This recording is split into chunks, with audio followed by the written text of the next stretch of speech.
ماشاء اللہ ماشاء اللہ لا حول ولا قوة الا باللہ العلی العظیم رب اشرح لی صدری ویسر لی امری واحلل عقدۃ من لسانی یفقهوا قولی اعوذ باللہ من الشیطان اللعین الرجیم بسم اللہ الرحمن الرحیم الحمد للہ رب العالمین الحمد للہ کما ہوا اہلہ الصلاة والسلام علی سیدنا و نبینا طبیب قلوبنا و شفیع ذنوبنا سیدنا و سید الثقلین جد الحسن والحسین بالقاسم محمد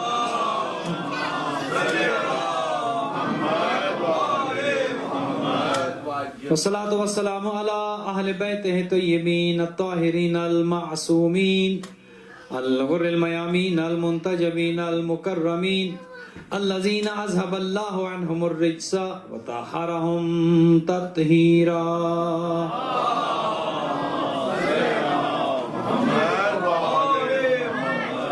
رحمة الله على أحبابهم وأصحابهم وشيعتهم ومحبيهم أجمعين وَلَعْنَةُ اللَّهِ عَلَىٰ أَعْدَائِهِمْ وَقَاتِلِهِمْ وَظَالِمِيهِمْ مِنَ الْآنَ إِلَىٰ قِيَامِ يَوْمِ الدِّينِ أَمَّا بَعْدْ فَقَدْ قَالَ الرَّحْمَٰنُ فِي كِتَابِ الْفُرْقَانِ وَقَوْلُهُ الْحَقُّ وَوَصْدَقُ الصَّادِقِينَ بِسْمِ اللَّهِ الرَّحْمَٰنِ الرَّحِيمِ وَمَن يُعَظِّمْ شَعَائِرَ اللَّهِ فَإِنَّهَا مِن تَقْوَى الْقُلُوبِ درود بھیجیے محمد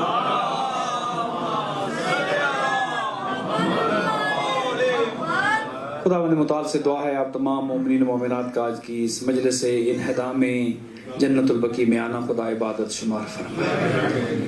جو بیمار ہیں خدا ان سب کو شفا یاب فرمائے، جو مقروض ہیں ان کے قرض ادا فرمائے، جو تنگ دست ہیں خدا رزق حلال عطا فرمائے. دنیا بھر میں جہاں کہیں بھی مظلوم بستے ہیں خدا ان سب مظلومین کی مدد اور نصرت فرمائے. جنت البقیع کے مزارات کو انشاءاللہ ہم سب کو توفیق دے کہ جلد از جلد آل سعود کا خاتمہ ہو اور جنت البقیع کے مزارات کو پھر سے تعمیر کیا جائے. دنیا سے ظلم و جور کا خاتمہ ہو، عدل و انصاف کی حکومت ہو اور اس حکومت کو قائم کرنے کے لیے حضرت مہدی دورہ کے ظہور میں تاجیل ہو. اپنی تمام دعاؤں کی قبولیت کے لیے بلند تر صلوات.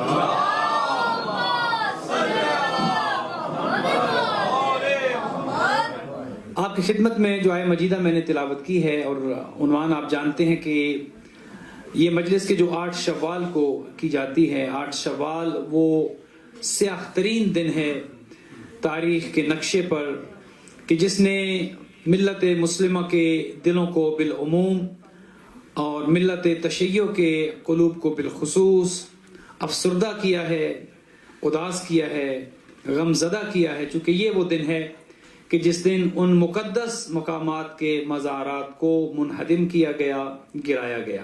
تقریباً 100 سال ہونے کو ہیں. حالانکہ یہ حرکت 1 سے زیادہ مرتبہ کی گئی، لیکن آخری مرتبہ جب یہ کی گئی تو یہ 1925 میں 1925 تقریباً 98 ایئرز اس بات کو ہو چکے ہیں. 100 سال سمجھ لیجئے کہ یہ مقامات گرائے گئے ہیں. اور اس کے پیچھے ایک سوچ ہے، اس کے پیچھے ایک فکر ہے. اس سے پہلے 1220 میں ان مقامات کو گرایا گیا اور اس کے بعد پھر کئی مرتبہ ان کی اہانت کی گئی، توہین کی گئی. اس کے پیچھے پوری ایک فکر ہے، پورا ایک طریقہ کار فرما ہے، پوری ایک سوچ ہے. اور ہم احترام کے قائل ہیں، ہم تعظیم کے قائل ہیں. یہ آیہ مجیدہ جو آپ کی خدمت میں نے تلاوت کی ہے، وَمَن يُعَظِّمْ شَعَائِرَ اللَّهِ فَإِنَّهَا مِن تَقْوَى الْقُلُوبِ. خدا یہ ارشاد فرماتا ہے کہ جو شاعر اللہ کی تعظیم کرتا ہے، گویا اسلام تعظیم کرنا سکھاتا ہے، توہین کرنا نہیں سکھاتا. قرآن تعظیم کا درس دیتا ہے، توہین کا درس نہیں دیتا. خدا یہ ارشاد فرماتا ہے وَمَن يُعَظِّمْ شَعَائِرَ اللَّهِ فَإِنَّهَا مِن تَقْوَى الْقُلُوبِ. جو اللہ کے شعائر کی تعظیم کرتا ہے اسی میں دلوں کا تقویٰ ہے. اب یہ تو آپ جانتے ہیں کہ اللہ سبحانہ و تعالیٰ نے انسان سے تقویٰ مانگا ہے کہ ہر چیز اس لیے ہے، نماز اس لیے پڑھواتا ہوں تم متقی بن جاؤ، تم سے اچھے اچھے کام اس لیے کرواتا ہوں تم متقی بن جاؤ. تو یہاں پر ارشاد ہوا کہ جو تعظیم کرتا ہے اسے تقوی نصیب ہوتا ہے. اور جو توہین کرتا ہے وہ تقوی سے خالی ہے. اس کے دل میں تقوی آ ہی نہیں سکتا جس کے دل میں تعظیم نہیں ہے, عزت کرنا نہیں ہے, احترام کرنا نہیں ہے. بلی آپ توجہ فرما رہے ہیں ذرا اس پر میری طرف درود بھیجے گا محمد والے محمد.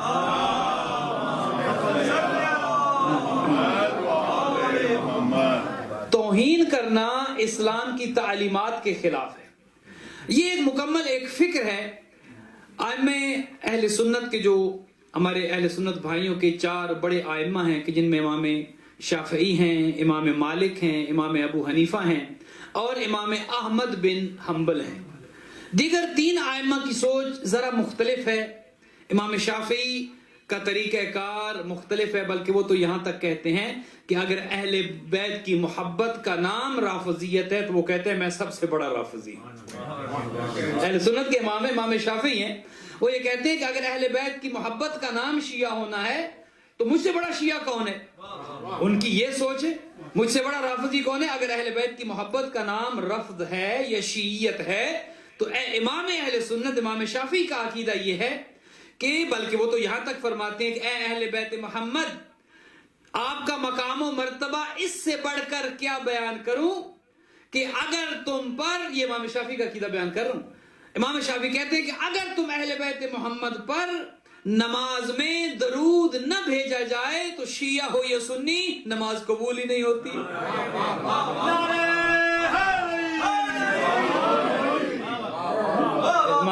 امام اہل سنت ذلہ, اے اہل بیت محمد, آپ کی محبت اس طرح سے ہے کہ اگر آپ پر درود و بات نہ پڑھے اس کی نماز ہی نہیں. یہ تو ایک امام کا نظریہ ہے. امام ابو حنیفہ کا نظریہ یہ ہے, وہ یہ کہتے ہیں کہ لولا سنتان لہلک النعمان. یہ بھی امام اہل سنت کے امام ابو حنیفہ جن کو امام اعظم کہا جاتا ہے, وہ یہ کہتے ہیں کہ اگر وہ 2 سال کے میں جو جعفر صادق کی یونیورسٹی میں پڑھا ہوں, اگر وہ 2 سال میں نہ پڑھا ہوتا تو ہلاک ہو جاتا. ان کا نظریہ یہ ہے کہ اگر 2 سال کے جو میں نے زانوے ادب طے کیا ہے جعفر صادق کے سامنے, اگر 2 سال نہ ہوتے تو میں ہلاک ہو جاتا. اس سے پہلے بھی کچھ بزرگوں نے یہ کہا ہے کہ اگر علی نہ ہوتے تو ہم ہلاک ہو جاتے. اور ایک مرتبہ نہیں 70 مرتبہ متعدد بار یہ کہا کہ اگر علی نہ ہوتے تو ہم ہلاک ہو جاتے. ان کا عقیدہ یہ ہے. اور امام مالک کا تو عقیدہ یہ ہے, وہ کہتے ہیں کہ اگر شیعہ حیدر کرار کے چاہنے والے اہل بیت کے ماننے والے ہاتھ کھول کر نماز پڑھتے ہیں, میں سنی ہونے کے ناطے یہ کہتا ہوں ہم اہل سنت مالکی جو ہیں وہ بھی ہاتھ کھول کر نماز پڑھیں گے. امام مالک کے ماننے والے بھی آپ کی طرح اہل تشیع کی طرح ہاتھ کھول کر نماز پڑھتے ہیں. امام شافعی کے عقیدہ آپ کے سامنے بیان کر دیا. امام احمد بن حنبل کا عقیدہ کیا ہے, اس سے پہلے آپ نے ابو حنیفہ کا دیکھ لیا, اپنے امام مالک کا دیکھ لیا. تینوں کے عقائد میں عجیب انداز ہے, اپنا اپنا طریقہ ہے, اپنی اپنی سوچ ہے. اور یہ آپ کی خدمت میں یہاں پر یہ عرض کر دوں کہ یہ ان کے ہمارے بھائیوں کے ائمہ ہیں, ہم ان کا احترام کرتے ہیں. ہمارے یہاں معاذ اللہ کسی کی توہین نہیں کی جاتی. ان کا عقیدہ ان کے ساتھ ہے, ان کے اعمال ان کے ساتھ ہے, ہم ہر ایک کا احترام کرتے ہیں. لیکن ایک فرق سمجھ لیجئے, اہل سنت کے 4 ائمہ ہیں اور چاروں کا عقیدہ الگ الگ ہے. توجہ فرما رہے ہیں, چاروں کا انداز الگ الگ ہے, چاروں کا نماز پڑھنے کا طریقہ الگ الگ ہے, چاروں کی فقہ الگ الگ ہے, چاروں کا طریقہ الگ الگ ہے. وہاں پر 4 ہیں, ہر ایک کا عقیدہ بھی الگ, ہر ایک کی فقہ بھی الگ, ہر ایک کا انداز بھی الگ. یہاں پر 4 نہیں 12 ہیں. جو طریقہ پہلے کا ہے وہی آخری کا ہے.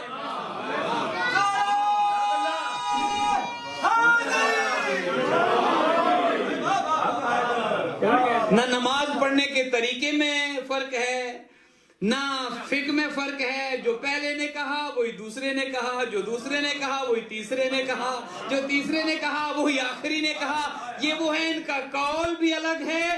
وہ جو اہل سنت کے ہیں ان کا قول بھی الگ ہے, ان کا فعل بھی الگ ہے. لیکن اہل تشیع کے ائمہ کا قول بھی ایک ہے, فعل بھی ایک ہے. یہ وہ 4 ہیں تو 4 طریقے ہیں. یہاں 12 ہیں لیکن راستہ ایک ہے. یہاں 12 ہیں لیکن طریقہ ایک ہے. اب ان 3 کے عقائد آپ نے سنے. ان میں جو امام احمد بن حنبل ہیں ان کا طریقہ ذرا سخت ہے. یہ انہی کے ماننے والوں کو وہابی کہا جاتا ہے. انہی کے امام احمد بن حنبل کے ماننے والوں کو دیوبندی یا وہابی یا جو سخت گیر ہیں یا جن کا عقیدہ سخت ہے وہ امام احمد بن حنبل کے ماننے والے ہیں. یہ وہ ہیں کہ جو کہتے ہیں کہ علم کی ضرورت نہیں ہے، حالانکہ ہر ایک علم کی یہ مخالفت نہیں کرتے. یہ بھی سن لیجیے، اگر ہر ایک کے علم کی مخالفت کرتے ہوتے تو آپ کو دنیا میں کوئی علم نظر نہیں آتا. پاکستان کا علم ہو، پاکستان کا پرچم ہو، پاکستان کا جھنڈا ان کو قبول ہے، جگہ جگہ پر لگا ہے. لوگ گھروں پر بھی 14 اگست پہ باقی دنوں میں گھروں پر لوگ لگاتے ہیں، پرچم بلند کیا جاتا ہے، انہیں کوئی اعتراض نہیں ہے. یو ایس اے کا جھنڈا ہو، انہیں کوئی اعتراض نہیں ہے. سعودی عرب کا جھنڈا ہو، انہیں کوئی اعتراض نہیں ہے. کسی اور ملک میں چلے جائیں، جھنڈا ہو، انہیں کوئی اعتراض نہیں ہے. ہر ملک کا جھنڈا الگ الگ ہے، ہر ملک کے جھنڈے کا رنگ الگ الگ ہے، ہر ملک کے جھنڈے کا انداز الگ الگ ہے. انہیں کسی پر کوئی اعتراض نہیں ہے. بھائی بات سوچ کی ہے نا، بات فکر کی ہے کہ اگر علم پر اعتراض ہے تو ہر علم پر اعتراض کیا جائے. اگر پرچم ہونا بدعت ہے، جھنڈا بلند کرنا بدعت ہے، تو آپ کو پھر ہر ملک کے پرچم پر اعتراض ہونا چاہیے. فقط یہی کیوں کہ اس کالے، اس سیاہ پرچم پر اعتراض ہے کہ جس کی نسبت حضرت ابوالفضل العباس کے ساتھ ہے. بھئی سوچ تو ہے نا کہ اگر علم بدعت ہے، پرچم بدعت ہے، اور بدعت ان کے نزدیک ہوگی کہ جن کے آقاؤں نے اٹھایا ہی نہیں ہے کبھی، یا چلے اگر کسی نے اٹھایا بھی ہے تو وہیں پھینک کر آ جایا کرتے تھے. جن کے آقاؤں نے نہ زندگی میں کبھی اٹھایا ہے، نہ اسے کبھی بلند کیا ہے، نہ اسے کبھی سنبھال کر رکھا ہے، ان کے ہاں تو بدعت ہے. جن کے آقا نے ہر جنگ میں اٹھایا ہے اور ہر جنگ میں جیت کر دکھایا ہے، علی حیدر کرار ہی اہل ہیں کہ وہ پرچم علی کے ہاتھوں میں ہو.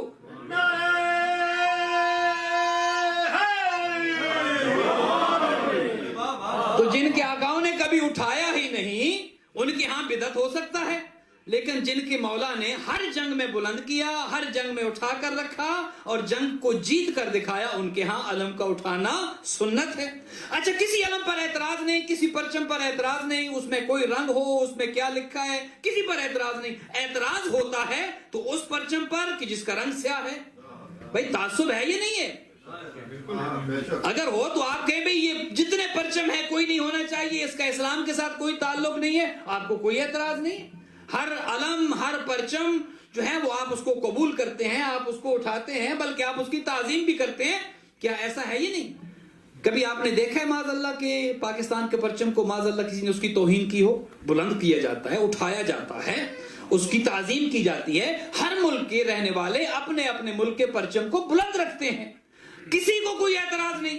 اہل شیعہ ہوں، اہل سنت ہوں، دیوبندی ہوں، بریلوی ہوں، چکڑالوی ہوں، شافعی ہوں، مالکی ہوں، ہر ایک یہ کہتا ہے کہ اس ملک کے پرچم کو بلند رکھنا ہے، اس کی تعظیم کرنی ہے. لیکن جب پرچم ابوالفضل العباس کی بات آتی ہے تو آپ کا وہ عقیدہ کہاں جاتا ہے؟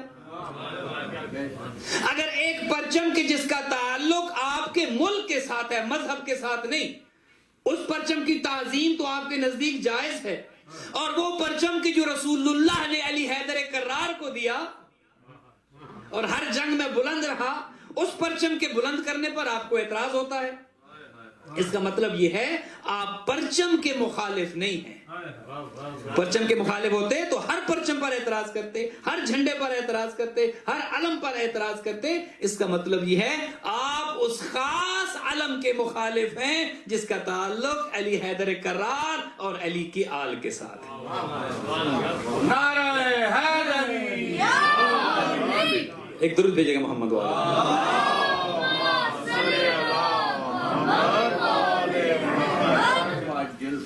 صفا مروہ میں جاتے ہیں حج کرنے، مسلمان جب جاتے ہیں تو کیا صفا اور مروہ کے درمیان دوڑ لگاتے ہیں یا نہیں لگاتے؟ یہاں پر چلنا ہے، یہاں پر تیز چلنا ہے. کیا ہے صفا اور مروہ؟ کیا ہیں؟ دو پہاڑیاں ہیں، دو پتھر ہیں، اور قرآن تو یہ کہتا ہے ان الصفا والمروہ من شعائر اللہ. صفا اور مروہ اللہ کے شعائر میں سے ہے، اللہ کی نشانیوں میں سے ہے. اور شاعر کے بارے میں کہا کہ وَمَن يُعَظِّمْ شَعَائِرَ اللَّهِ فَإِنَّهَا مِن تَقْوَى الْقُلُوبِ، جو اللہ کی نشانیوں کی تعظیم کرتا ہے اس میں تقوی ہے. تو گویا جو اللہ کی نشانیوں کی تعظیم کرے اسے تقوی حاصل ہوتا ہے، اور اللہ کی نشانیوں کی تعظیم میں پھر آپ کی مرضی کا عمل دخل نہیں ہے. خدا کہتا ہے کہ یہ میری نشانیاں ہیں, آپ نے ان کی تعظیم کرنی ہے. اب صفا اور مروہ میں آپ اگر دوڑے نہیں تو آپ کا حج قبول نہیں ہوتا, حج ہوتا ہی نہیں ہے. آپ وہاں جا کر کہیں کہ حضور میں تو نہیں دوڑتا, یا میں تو حج باقی سارے اعمال کروں گا, سارے ارکان بجا لاؤں گا, صفا اور مروہ کے درمیان میں نے دوڑ نہیں لگانی. خدا کہتا ہے تمہارا حج قبول نہیں ہے. یہاں پر دوڑنا ہے, یہ حکم خدا ہے, یہ شاعر اللہ ہیں. صفا اور مروہ اللہ کی نشانیاں ہیں. یہاں پر تم نے چلنا ہے, تم نے دوڑنا ہے. یہ اللہ کی نشانیوں میں سے ایک نشانی ہے. گویا خدا یہ درس دینا چاہتا ہے, یہ سکھانا چاہتا ہے کہ وہ پتھر ہی کیوں نہ ہو, وہ پہاڑ ہی کیوں نہ ہو, لیکن جس کی نسبت کسی سے ہو جائے, اللہ اکبر, اللہ, جس کی نسبت ہو جائے, ہے وہ پتھر. ایک پتھر, صفا و مروہ کی پہاڑیاں وہ پتھر ہے. دونوں پہاڑیوں کے درمیان میں دوڑنا اس لیے ہے چونکہ یہاں پر ایک بیوی اپنے بچے کے لیے پانی لانے کے لیے دوڑی ہے. اب اس کا تعلق اس بیوی کے ساتھ ہے, حضرت حاجرہ کے ساتھ ہے. تو خدا حضرت حاجرہ کی یاد کو تازہ رکھنے کے لیے حاجیوں کو دوڑاتا ہے. گویا ایک جلوس نکلتا ہے صفا اور مروہ کے درمیان, ہر حاجی دوڑ رہا ہے. صفا سے مروہ جاتے ہیں, مروہ سے پھر صفا آتے ہیں, 7 چکر لگاتے ہیں, اور یہ جلوس نکالتے ہوئے کوئی اعتراض نہیں کرتا. کوئی یہ نہیں کہتا یا اللہ صفا سے مروہ کیوں لے کر جا رہے ہو, مروہ سے صفا کیوں لے کر آ رہے ہو, یہ 7 چکر ہم سے کیوں اس طرح کے کٹوا رہے ہو. اور جب نجف اور کربلا کے مابین جب واک ہوتی ہے, ہر یہ کہاں سے آ گیا بھائی. صفا مروہ میں بھی تو کہو نا کہ یہ واک کہاں سے آ گئی. اے اللہ کعبے کا طواف کرا لے, اے اللہ حجر اسود کو بوسہ دلوا لے, اے اللہ بال کٹوا لے, اے اللہ جو کہتا ہے کروا لے. یہ صفا و مروہ کے درمیان 7 دفعہ آنے اور جانے کا فلسفہ کیا ہے؟ گویا آواز پروردگار آئے گی اس لیے تاکہ تم صفا و مروہ کے مابین جلوس نکالو, تاکہ گھر جا کر پھر جلوسوں پہ اعتراض نہ کرو.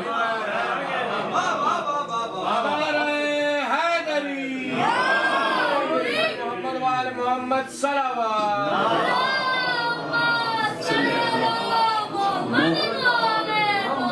تاکہ تمہیں پتہ چل جائے یہ شاعر اللہ میں سے ہے, یہ اللہ کی نشانیاں ہیں. پھر اللہ کی نشانیوں میں سے ایک نشانی وہ دمبا ہے کہ جو آیا تھا حضرت اسماعیل کی جگہ پر, اور حضرت ابراہیم نے اس کو ذبح کر دیا تھا.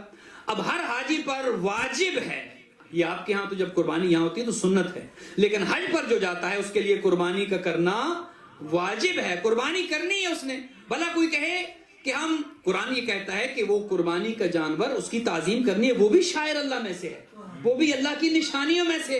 بھلا کوئی کہے کہ ہم اس جانور کی تعظیم نہیں کرتے, کوئی نہیں کہے گا. آپ اس جانور کی تعظیم نہ کریں, وہ شاعر اللہ میں سے ہے. خدا کو تمہارا وہ $7-8 ہزار جو ہے وہ کچھ نہیں, خدا کے کسی کام نہیں آنے والا جو تم حج پر جا کر خرچ کرتے ہو. خدا کہتا ہے وہاں جاؤ اور جو میں کرواتا چلا جاؤں تم کرتے چلے جاؤ. بنیادی طور پر خدا تعظیم سکھانا چاہتا ہے. تمہیں صفا و مروہ کی تعظیم آ جائے, تمہیں بیت اللہ کی تعظیم کرنا آ جائے, اور پھر جب تم قربانی کرو اس جانور کی تعظیم بھی کرو, اور تمہیں پتا چل جائے کہ جب جانور کی کسی کے ساتھ نسبت ہو جاتی ہے وہ جانور بھی لائق تعظیم ہو جاتا ہے.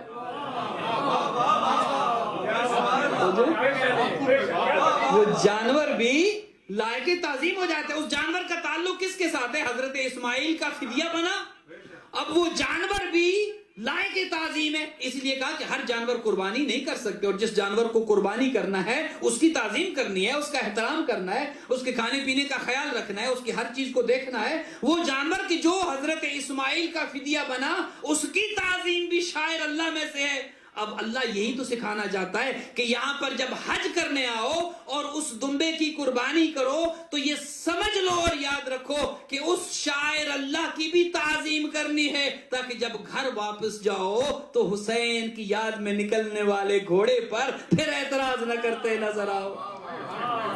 تمہیں پتہ چل جائے کہ جانور کے جس کی کسی کے ساتھ نسبت ہو جاتی ہے پھر اس کی تعظیم کرنی ہے. اور ہم معاذ اللہ کو یہ نہ سمجھے کہ ہم معاذ اللہ گھوڑے کی پوجا کرتے ہیں, یا گھوڑے کی پرستش کرتے ہیں, یا گھوڑے سے اولادیں مانگتے ہیں, یا گھوڑے سے رزق مانگتے ہیں. نہیں, یہ ایک نسبت ہے. اور یہ بھی ایک عجیب افسوسناک بات ہے کہ جب بھی محرم کا چاند طلوع ہوتا ہے، ایام ازا آتے ہیں، جلوس آئے، عزاداری نکلتے ہیں، تو ایک آواز بلند ہو جاتی ہے کہ اس گلی میں سے گھوڑا نہیں نکلنے دیں گے۔ سارا سال ان گلیوں میں سے گھوڑے نکلتے ہیں، سارا سال نکلتے ہیں، اور کوئی اعتراض نہیں کرتا یہاں سے گھوڑا نہیں گزرنے دیں گے۔ اس کا مطلب یہ ہے اعتراض گھوڑے پر نہیں ہے۔ اگر گھوڑے پر اعتراض ہوتا تو کوئی گھوڑا نہ گزرنے دیتے، لیکن وہ گھوڑا کہ جس کی نسبت حسین ابن علی کے ساتھ ہے، اعتراض اس گھوڑے پر ہے۔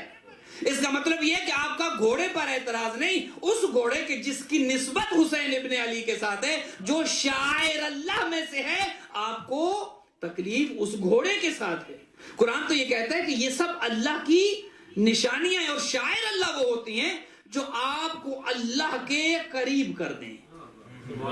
شاعر اللہ کی تعظیم، شاعر اللہ کا احترام کرنا، اللہ کی ان نشانیوں کا احترام کرنا کیوں ہے؟ تاکہ دلوں میں تقوی پیدا ہو جائے، تاکہ آپ اللہ کے قریب ہو جائیں۔ تو یہ جتنی چیزیں ہیں، تعزیہ ہے، جلوس عزاداری ہے، آپ ذوالجناح نکالتے ہیں، یہ سب کیا کرتے ہیں؟ اللہ کے قریب کرتے ہیں۔ عزاداری اللہ کے قرب کا ذریعہ ہے، تاکہ اللہ کے قریب ہو جائیں، اللہ کا قرب مل جائے۔ کربلا والوں کی یاد کا نتیجہ کیا ہے؟ بندہ اللہ کے قریب ہو جاتا ہے۔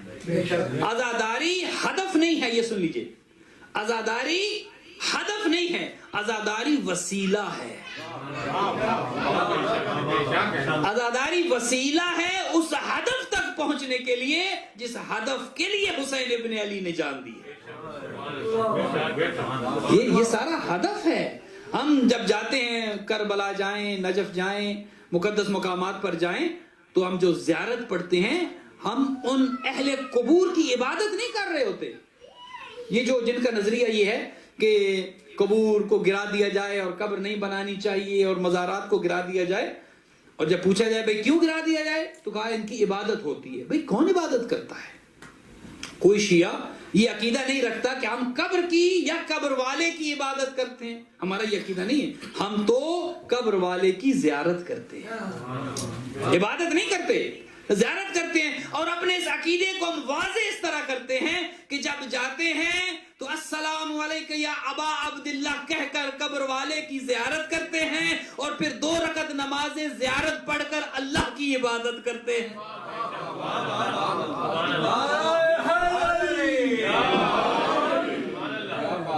ہم تو وہی بتا رہے ہوتے ہیں کہ یہ زیارت جس کی ہے وہ ہے کہ جو یہاں پر موجود ہے، اور زیارت کر کے پھر 2 رکعت نماز زیارت پڑھ کر ہم دنیا کو بتا رہے ہوتے ہیں کہ عبادت اس اہل قبر یا اہل مزار کی نہیں کرتے، عبادت اس اللہ کی کرتے ہیں کہ جس کی عبادت یہ کرتے دنیا سے گئے۔ لہذا کوئی اگر یہ سمجھے کہ قبر والے کی عبادت ہوتی ہے، یہ عقیدہ شیعہ کا نہیں ہے۔ تعظیم بنیادی طور پر پورے کا پورا دین تعظیم پر قائم ہے۔ اگر دین سے تعظیم نکال دی جائے، اولاد ماں باپ کی تعظیم نہ کرے، ہر ایک کی تعظیم ہے۔ اسلام نے تعظیم سکھائی ہے، اسلام نے احترام کرنا سکھایا ہے، تعظیم۔ اسی طرح شاعر اللہ کی بھی تعظیم ہے۔ مثال کے طور پر شریعت یہ کہتی ہے کہ اگر کوئی کھانا کھا رہا ہو اور اوپر سے کوئی آ جائے تو کھانے کی تعظیم میں آپ نے اس کے احترام کے لیے نہیں کھڑا ہونا، چونکہ اس کے احترام سے زیادہ رزق کا احترام ہے۔ کھانا کھاتے ہوئے کسی کے احترام میں کھڑے نہ ہوں۔ لیکن اگر ماں باپ آ جائیں اور آپ کھانا کھا رہے ہوں، اب اس رزق سے زیادہ والدین کا مقام ہے۔ اللہ اللہ، یہ نوجوانوں بھی ذرا آپ بھی سن لیں کہ اگر کھانا کھا رہے ہوں اور ماں یا باپ آ جائیں، اب تعظیم کا تقاضا یہ ہے کہ احتراماً جہاں پر رک سکتے ہیں رک جائیں، اور ماں باپ کے احترام کے لیے کھڑے ہو جائیں۔ یہ تعظیم ہے، اسلام تعظیم کرنا سکھاتا ہے۔ اچھا، تعظیم کی ایک بات اور سن لیجیے۔ آپ نماز پڑھ رہے ہیں اور آپ کو نماز میں کوئی آ جاتا ہے، نماز میں آپ کو کوئی بلاتا ہے۔ سنت نماز میں تو یہ ہے کہ اگر ماں یا باپ سنت نماز میں آواز دیں تو شریعت کہتی ہے کہ اولاد سنت نماز کو وہیں پر چھوڑ دے اور ماں باپ کی بات پر لبیک کہے۔ یہ آج کل یہ شریعت مصطفیٰ ہے، امریکہ والی شریعت نہیں۔ ایک تو امریکہ کا دین ہے نا، یہاں کا اپنا ایک دین ہے، یہاں کی اپنی ایک شریعت ہے، یہاں کا اپنا ایک انداز ہے۔ افسوس یہ کہ ہم نے شریعت مصطفیٰ کو چھوڑ دی ہے. شریعت مصطفیٰ میں یہ ہے کہ نماز پڑھ رہے ہو اور ماں باپ سنت نماز میں بلا لیں. حضور یہ فرماتے تھے کہ جب میری خواہش تھی، حضور یہ کہتے تھے کہ میری ماں چونکہ بچپن میں والد کا میری ولادت سے قبل انتقال ہو گیا اور میری ماں میری ولادت کے کچھ عرصے بعد ان کا انتقال ہو گیا. حضور فرماتے تھے کہ میرے دل میں یہ خواہش رہی ہے کہ میری ماں زندہ ہوتی، میں حالت نماز میں ہوتا، میری ماں مجھے آواز دیتی، میں سنتی نماز چھوڑ کر کہتا لبیک یا امی، اے والد گرامی بتائیے میں کیا کر سکتا. نماز توڑ کر ماں باپ کی آواز سنیں. یہ نہیں کہ بیٹھے ہیں چیٹ کر رہے ہیں تو ابھی ٹائم نہیں ہے. ماں بلا رہی ہے، چیخ رہی ہے، باپ چیخ رہا ہے اور یہاں پر آنے کے لیے جسٹ گیو می 5 منٹ، اور وہ 5 منٹس کا بھی 5 منٹ پورے ہی نہیں ہوتے. اسلام نے تعظیم سکھائی ہے. کھانا کھا رہے ہیں، ماں باپ آگے احتراماً کھڑے ہو، نماز پڑھ رہے ہیں، ماں باپ بلاتے ہیں سنت نماز میں جواب دیں. رسول اللہ حضرت محمد مصطفیٰ صلی اللہ علیہ وسلم مسجد میں موجود ہیں. ایک صحابی آتا ہے اور آ کر جلدی جلدی نماز شروع کر دیتا ہے. حضور تو چونکہ جانتے ہیں، حالت نماز میں اسے آواز دی، نام لے کر بلایا. اب اس نے حضور کی آواز پر کوئی کان نہ دھرا، اہمیت نہ دی. وہ سمجھتا تھا میں نماز پڑھ رہا ہوں، میں تو بڑی عبادت کر رہا ہوں. حضور بلاتے رہے اور خیر اس کا بھی قصور نہیں تھا. اور کتنے تھے حضور بلاتے رہتے تھے اور وہ نہیں آتے تھے. حضور کہتے تھے رک جاؤ اور وہ دوڑنا شروع کر دیتے تھے. تو ایک رسم تھی، ایک رواج تھا. حضور بلاتے رہے حالت نماز میں. اس نے آواز، حضور کی آواز پر کوئی کان نہ دھرا. حضور نے دوسری مرتبہ آواز دی، پھر اس نے کوئی جواب نہیں دیا. حضور نے تیسری مرتبہ آواز دی. پھر جب نماز جلدی جلدی ختم کر چکا، لبیک یا رسول اللہ. روایت یہ کہتی ہے کہ جب حضور کے پاس آیا، رحمت للعالمین نے اپنا چہرہ رحمت پھیر لیا. اللہ اکبر، اللہ اکبر. وہ جانوروں پر رحم کرنے والے، وہ اتنے رحمت للعالمین جو کائنات کے لیے رحمت ہے، چہرہ پھیر لیا. وہ ادھر سے گھوم کر آیا، حضور نے پھر چہرہ پھیر لیا. یا رسول اللہ کوئی گستاخی ہو گئی؟ کہا میں تمہیں آوازیں دے رہا تھا، تم نے میری آواز پر کان کیوں نہیں دھرا، تعظیم کیوں نہیں کی، جواب کیوں نہیں دیا؟ کہا یا رسول اللہ میں تو نماز پڑھ رہا تھا. کہا یہ نماز تمہیں سکھائی کس نے ہے؟ اللہ اکبر. یہ نماز تمہیں کس نے سکھائی؟ جس نے نماز سکھائی ہے اس کی آواز پر لبیک کہنا، یہی تو اطاعت ہے، یہی تو تعظیم ہے. جب ایک بات سن لیجیے، بات ذہن میں آ گئی. جب کعبہ تبدیل ہوا تھا نا بیت المقدس کی طرف، پہلے منہ کر کے نماز پڑھی جاتی تھی اور حالت نماز میں حضور حالت نماز میں تھے اور دل میں خیال آیا کہ میرا رخ بیت اللہ کی جانب جو مکہ میں ہونا چاہیے.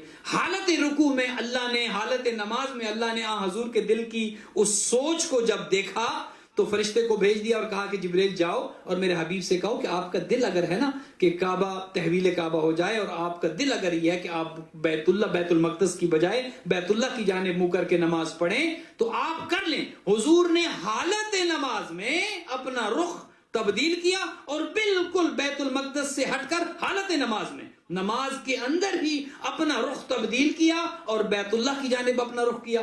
پیچھے اور بھی نمازی تھے، مسجد بھری تھی، اور جتنے نمازی تھے روایت یہ کہتی ہے ان میں سے ایک فقط علی حیدر کرار تھے جنہوں نے حضور کے ساتھ اپنا رخ تبدیل کر لیا.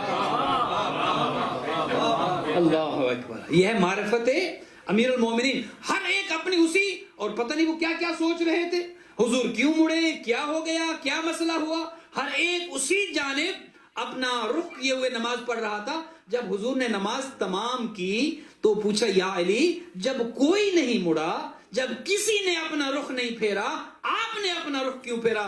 کہا اے پیغمبر خدا، دین آپ نے دیا، اللہ کی معرفت آپ نے کرائی، قرآن آپ نے دیا، ہم نے سب کچھ آپ سے لیا، تو جب آپ پھر گئے ہمارا تو قبلہ ہی آپ ہے.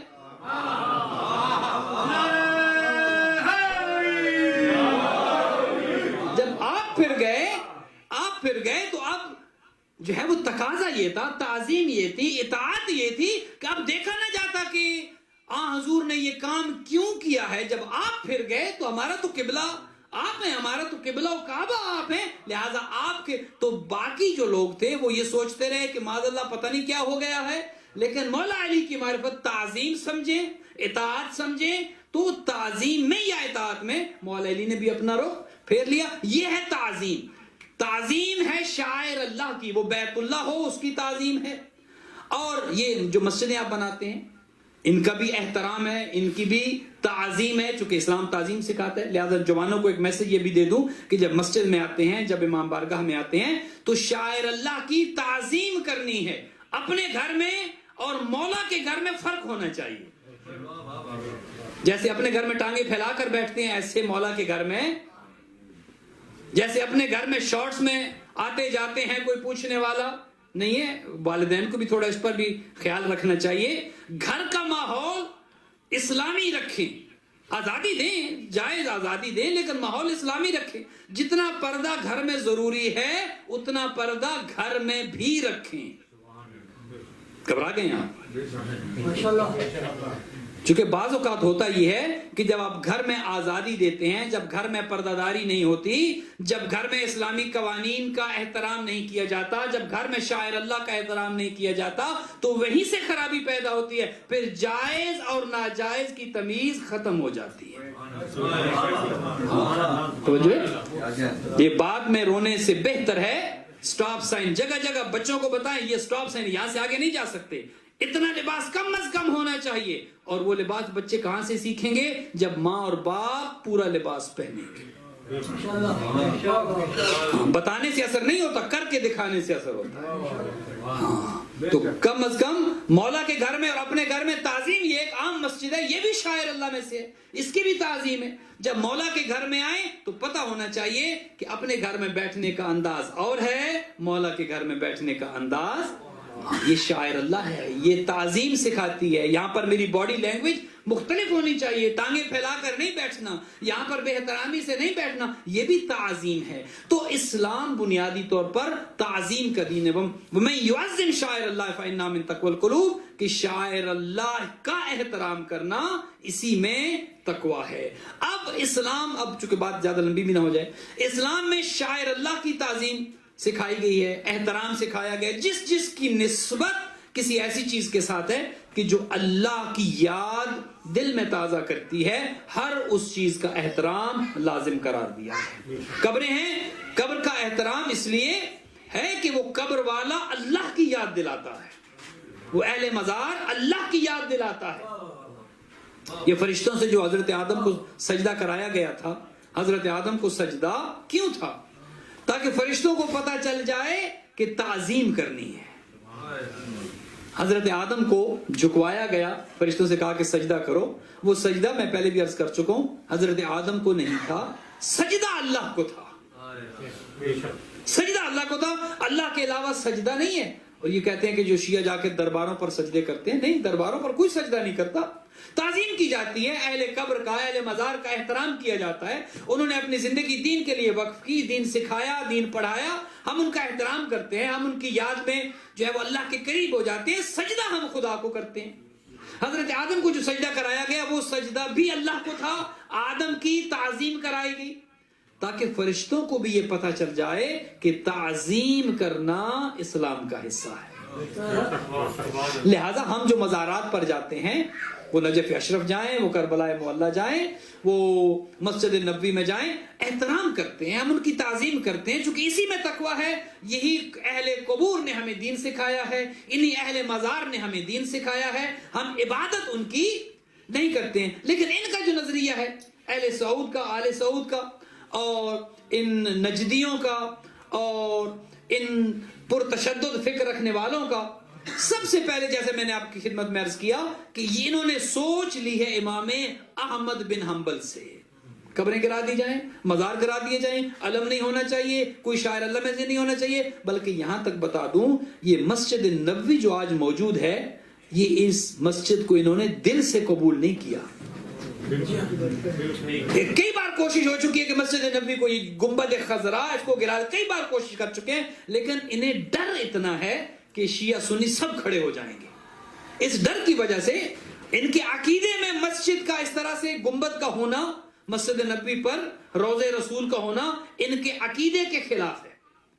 امام احمد بن حنبل کا عقیدہ انتہائی پرتشدد عقیدہ، یہ انہوں نے وہاں سے لیا.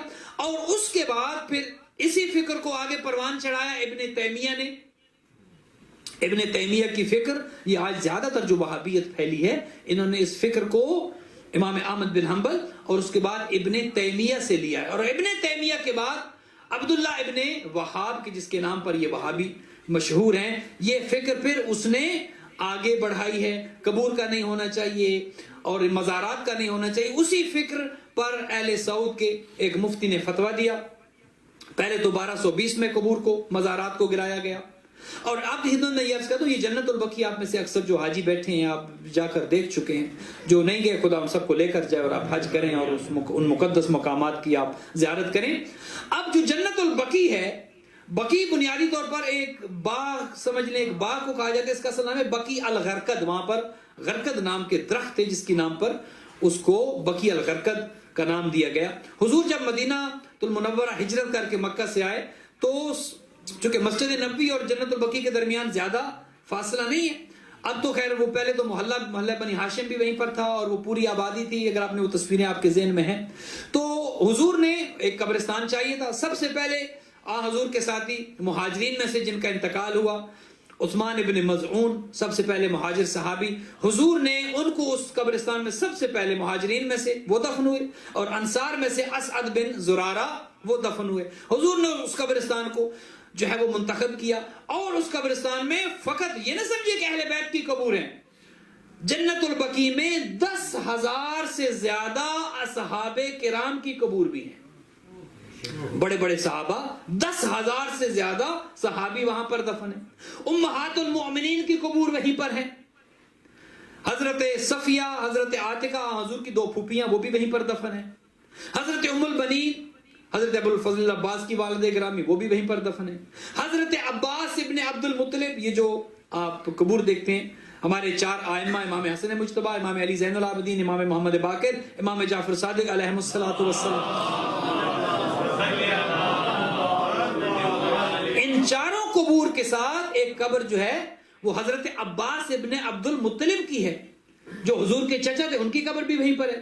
حضور کے فرزند ارجمند حضرت ابراہیم کی قبر بھی وہیں پر ہے، بی بی ام کلثوم کی قبر بھی وہیں پر ہے، حضرت عبداللہ ابن جعفر طیار، بی بی زینب کے جو شوہر تھے ان کی قبر بھی یہیں پر ہے، بڑے بڑے اصحاب کرام، بڑی بڑی جو ہے وہ اسلام کی نامور خواتین کی قبور وہاں پر ہے۔ تو ان سب کی احانت کی گئی، اسی لیے ہم یہ کہتے ہیں کہ یہ فقط شیعہ کا معاملہ نہیں ہے، ہم تو اہل سنت سے بھی یہ کہتے ہیں کہ اہل سنت کے وہ مکاتب کہ جو قبور کا احترام کرتے ہیں، جو اسلامی ان بزرگان کی خدمات ہیں، لہذا اور ان قبور پر بنو عباس، کہ حضرت عباس ابن عبد المطلب کی قبر بھی ہے، انہوں نے ایک بہترین گنبد بنوایا تھا، ایک قبہ بنوایا تھا حضرت عباس کی قبر پر، اور چونکہ ساتھ ہی اہل بیت کی قبور پر بھی ہیں، ان پر بھی قبہ بنا گیا تھا، ان پر بھی گنبد بنایا گیا تھا۔ اچھا، اس کے علاوہ حضرت ابراہیم کی قبر پر بھی گنبد تھا، ازواج پیغمبر اکرم پر بھی گنبد موجود تھا۔ آل سعود نے سب سے پہلے 1220 میں ان سب کو گرا دیا، اور اس کے بعد پھر خلافت عثمانیہ میں ترک حکومت جب آئی تو انہوں نے ان مزارات کو دوبارہ سے تعمیر کیا، وہ پھر سے بنائے گئے، اور یہ اگر آپ نے دیکھا، اور یقیناً آپ نے دیکھا ہوگا، مسجد نبوی میں 12 ائمہ کے نام لکھے ہیں، آپ نے دیکھا ہوگا مسجد نبوی میں ہمارے ائمہ کے، یہ انہوں نے نہیں لکھوائے، بعض لوگ خوش ہو جاتے ہیں کہ دیکھیں جی آپ انہیں برا کہتے اور انہوں نے تو ہمارے اماموں کے نام لکھوائے، انہوں نے نہیں لکھوائے، وہ خلافت عثمانیہ میں ترکوں نے لکھوائے تھے، آل سعود نے نہیں لکھوائے، اور نہ انہیں ان سے گوارا ہو رہے ہیں کہ وہ نام اس طرح، اب ان کی مجبوری ہے، یہ ان کو مٹا نہیں سکتے، یہ ترک حکومت نے، لہذا دوبارہ سے انہوں نے بنوائے۔ اور پھر جب آل سعود کی حکومت آئی، انہوں نے فتویٰ لیا، اور وہ فتویٰ یہ تھا کہ قبور اسلام کے خلاف ہیں، اور اس فتوے کے بعد 1925 میں 8 شوال کہ جس کے حوالے سے آپ نے اس مجلس کا اہتمام کیا ہے، 100 سال تقریباً ہونے کو 98 ایئرز اس بات کو ہو چکے ہیں، انہوں نے اس بات پر کہ قبور کا ہونا اسلام میں ناجائز ہے، تمام قبور کو ڈیمالش کر دیا گیا، گرا دیا گیا، اور فقط جنت البقیع میں نہیں بلکہ جنت المعلیٰ میں جہاں پر جو ہے وہ دیگر بزرگ شخصیات کی قبور ہیں، ان قبور کو بھی گرا دیا گیا۔ اپنی بات کو یہیں پر تمام کرتا ہوں۔ افسوس یہ ہے اپنے آپ کو مسلمان کہنے والے، پیغمبر کا کلمہ پڑھنے والے، رسول اللہ کا کلمہ پڑھنے والے، اور اسی رسول کے ساتھ پھر دشمنی کرتے ہوئے اہل بیت کی قبور کو گرایا گیا۔ اس میں سوائے دشمنی کے اور کوئی فکر نہیں ہے، اہل بیت سے دشمنی، ورنہ اور انہیں کوئی تکلیف نہیں ہے، فقط اس لیے لوگ یہاں پر آئیں گے، اہل بیت کی زیارت کریں گے، اہل بیت کی یاد ان کے دلوں میں تازہ ہوگی، وہ اہل بیت کے مصائب پر گریہ کریں گے۔ لیکن کبھی کبھی میں سوچتا ہوں واہ قسمت اہل بیت، اللہ اکبر، وہ گھرانہ جو ساری زندگی اسلام پھیلانے میں، اسلام بچانے میں اپنی زندگیاں گزار گیا۔ ان کی زندگیوں میں تو انہیں دکھ دیے گئے، زندگیوں میں تو انہیں تکلیفیں دی گئی۔ رسول اللہ نے اپنے سامنے ایک ایک کا مقام بتایا، کبھی اپنے شہزادوں حسن و حسین کو اپنے کاندھوں پر سوار کر کے بتایا، یہ میرے نور عین، یہ میرے لخت جگر، یہ میری آنکھوں کا نور ہیں، میرے دل کا چین ہے، یہ دنیا اور آخرت میں تمہارے امام ہیں۔ اسی جنت البقیع میں ایک امام دفن ہے، امام حسن مجتبی، اللہ اکبر۔ وصیت امام کی یہ تھی کہ مجھے دفن نانا کے پہلو میں کرنا ہے، اللہ اکبر۔ محبت تھی نا نانا سے، عقیدت تھی نانا سے، اور وصیت کی تھی امام حسن مجتبی نے اپنے بھائی کو۔ اور میں ایک بات عرض کر دوں، یہ ہمارے وہ امام ہیں، آپ جاتے ہیں نا کربلا، خدا آپ کی زیارتوں کو قبول کرے، اور جو جانا چاہتے ہیں خدا ان سب کو لے کر جائے۔ امام حسین کی زیارت کے لیے آپ جاتے ہیں نا، تڑپ ہے، اور آپ جا کر کہتے ہیں السلام علیکم یا ابا عبداللہ۔ جانتے ہیں امام حسین کس کی زیارت کو جاتے تھے؟ اللہ اکبر۔ آپ سب، ہم سب سید الشہداء کی زیارت کے لیے کربلا جاتے ہیں، امام حسین امام حسن کی زیارت کے لیے جنت البقیع جاتے تھے، اللہ اکبر۔ امام حسین زائر ہے امام حسن مجتبی کے۔ امام حسن کا مقام سمجھیے، امام نے وصیت یہ کی تھی، بھائی حسین مجھے نانا کے پہلو میں دفن کرنا، لیکن افسوس اس وصیت پر عمل نہ ہو سکا۔ ہاں امام حسین چاہتے تو یہ تھے اپنے بھائی کو نانا کے پہلو میں دفن کریں، عزاداروں، لیکن وہ جنازہ گھر سے اٹھایا گیا، ابھی کچھ قدم دور آئے تھے کہ 70 تیر اس جنازے میں پیوست ہوئے۔ عزاداروں، آج بھی قبر حسن، وہ میرے آقا کی قبر آج بھی اسی طرح دھوپ میں ہے۔ عزاداروں، وہ جنازہ تاریخ کا پہلا جنازہ جو گھر سے نکلا پھر گھر واپس آیا، اور بہنیں دیکھ کر تڑپ گئی اور کہا بھیا حسین یہ جنازے کو کیا ہوا، ہم نے تو سفید کفن پہنایا تھا۔ عزاداروں، بہنیں بیٹھ گئی تھی بھائی حسن کے جنازے پر، ایک تیر بی بی زینب نکالتی تھی، ایک تیر بی بی ام کلثوم نکالتی تھی۔ میں ہاتھ باندھ کے عرض کروں گا، اے بی بی آج تیر نکالتے ہوئے کوئی روکنے والا نہیں، آج کوئی تازیانہ مارنے والا نہیں۔ اے بی بی کل کربلا میں جب آپ چاہیں گی حسین مظلوم کی جسم سے تیر نکالے، ہاتھ ہوں گے تو پسے گردن بندھے ہوئے۔ عزادارو اجرکم اللہ، ایک ہمارے وہ امام دفن ہیں اور ایک ہمارے امام علی زین العابدین دفن ہے، وہ حسین کا عزادار بیٹا، وہ حسین کا بیٹا۔ جب پانی سامنے آتا آقا پانی بھیجے، منہ کربلا کی جانب پھر جاتا، کہتے کیسے پانی پیوں، قتلبنا رسول اللہ عطشانا، رسول کے بیٹے کو تو پیاسا مارا گیا، حسین میرے بابا کو تو بھوکا شہید کیا گیا۔ عزادارو، یہ دوسری قبر ہے، اور تیسری قبر آپ کے اور ہمارے 5ویں امام محمد باقر کی ہے، کہ جنہوں نے 5 سال کی عمر میں کربلا میں یہ شہادتیں دیکھی۔ عزادارو، آج سائنس یہ کہتی ہے بچوں کے سامنے کوئی تشدد نہ کیا جائے، بچوں کے دماغ پہ برا اثر پڑتا ہے۔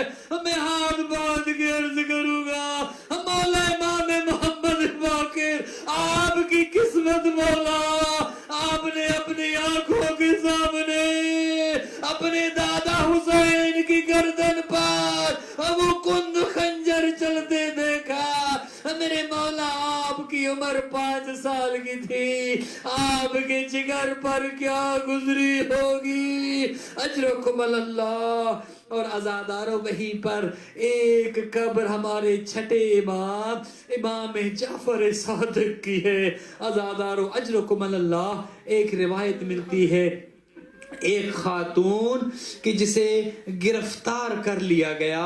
امام صادق کو جب پتہ چلا ایک خاتون کو جو ہماری چاہنے والی ہے اسے گرفتار کیا گیا, امام نے اپنے ایک دوست کو بھیجا, جا کر اسے رہائی دلواؤ. جب وہ دوست گیا امام کا, اس خاتون کو رہائی مل گئی. وہ امام کی خدمت میں آئی. امام نے پوچھا اچھا بتا تجھے گرفتار کیوں کیا گیا؟ کہا مولا میں چل رہی تھی, چلتے چلتے میں گر گئی, اور مولا جب میں گری میں پہلو کے بل زمین پر گری, اور جب میں پہلو کے بل زمین پر گری مولا مجھے بہت تکلیف ہوئی, اور جب میں پہلو کے بل گری مجھے بنت محمد یاد آ گئی. میں نے ایک جملہ کہا وہر رسول کی بیٹی, پتہ نہیں زخمی پہلو کے ساتھ کس طرح زندگی گزارتی رہی. عزادارو یہ چھٹا امام بھی وہیں پر دفن ہے, اجرکم اللہ. اور ایک قبر اور بھی منسوب ہے ایک بی بی کے ساتھ. مجلس تمام ہو رہی ہے عزادارو, ایک قبر اور بھی ہے. اور جانتے ہو یہ کس کی قبر ہے؟ آپ زیارت کے لیے جاتے ہیں, آپ جا کر کہتے ہیں السلام علیکہ یا غریب الغرباء, لیکن آج وہ مشہد میں میرے مولا غریب نہیں ہے. آپ غریب الغرباء کہتے ہیں. آج جائیں, ہزاروں کا مجمع ہے, آج جائیں وہاں پر نور کی بارش ہوتی ہے. آپ کربلا والے کو بھی غریب کربلا کہتے ہیں, غریب زہرا کہتے ہیں, لیکن جا کر کربلا اپنی آنکھوں سے دیکھیں, آج وہاں پر نور برس رہا ہے. عزادارو جانتے ہو غربت کیا ہوتی ہے؟ سننا چاہو گے غربت کسے کہتے ہیں؟ عزادارو ایک زائر کہ جو جنت البقیع زیارت کے لیے گیا, اس نے ایک نظر رسول کے گنبد کو دیکھا, پھر ایک نظر رسول کی بیٹی کی شکستہ قبر کو دیکھا, اور پھر رسول کے گنبد سے خطاب کر کے کہا اے حبیب خدا اپنا گنبد بھی دیکھ اور اپنی بیٹی کی قبر بھی دیکھ. تو نے ایک بیٹا ایران بھیجا, ہم نے اس کا عالی شان روزہ بنوایا. اے اللہ کے رسول اپنی اس بیٹی کو بھی ہمارے ہاں بھیج دیتا, ہم خوبصورت روزہ بناتے, ہم اس پہ چراغ جلاتے, ہم اس کی زیارت کرتے. میں کہوں گا باہری قسمت زہرا, پہلو تھا تو شکستہ, قبر ہے تو شکستہ, نہ زیارت کی اجازت دی جاتی ہے, نہ چراغ جلتا ہے. میں کہوں گا بارے دختر پیغمبر دنیا میں زندہ تھی, یہ کہتی چلی گئی بابا تیری بیٹی پہ اتنے مظالم ہوئے, بابا سفید دنوں پر آتے سیاہ راتوں میں تبدیل ہو جاتے. بابا کی یاد میں رونے والی دنیا سے چلی. الا لعنت اللہ علی القوم الظالمین وسیعلم الذین ظلموا ای منقلب ینقلبون. ماتم حسین.